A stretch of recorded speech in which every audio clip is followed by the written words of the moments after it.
আসসালামু আলাইকুম। আল কোরআনের 5 নম্বর সূরা আল মায়দায় 35 নম্বর আয়াতে বলা আছে, হে ঈমানদারগণ, আল্লাহকে ভয় করো, তার নৈকট্য অনুসন্ধান করো, তার পথে জিহাদ করো, যাতে তোমরা সফলকাম হতে পারো।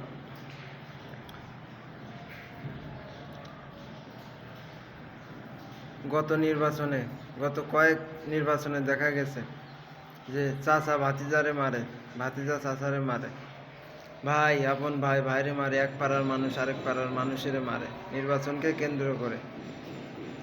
তারা সবাই মনে করে তার দল এবং তার প্রার্থী যোগ্য।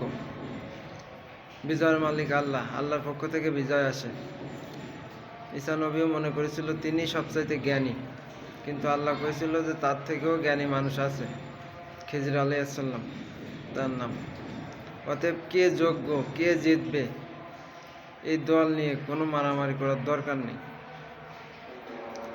সবাই ভালো মানুষ, সবাই সবার জায়গা থেকে সাপোর্ট করেন। বিভিন্ন গণমাধ্যমে দেখা যাচ্ছে যে বিভিন্নভাবে তল্লাশি করে অস্ত্র উদ্ধার করছে। শয়তান মানুষের রক্তে শিরায় শিরায় মিশে যায় এবং তার উগ্র স্বভাবের ব্যবহার করতে প্রচেষ্টা করে।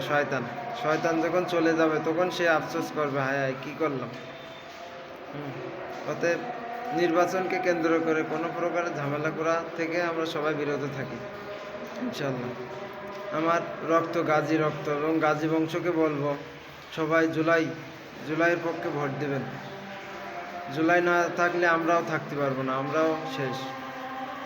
সবাই জুলাইয়ের পক্ষে বলবেন, হ্যাঁ পক্ষে ভোট দিবেন এবং ন্যায় এবং ইনসাফের পক্ষে ভোট দেবেন। দাড়িপাল্লা ন্যায় এবং ইনসাফের প্রতীক, সবাই দাড়িপাল্লাকে জয়যুক্ত করবেন ইনশাল্লাহ। আসসালামু আলাইকুম।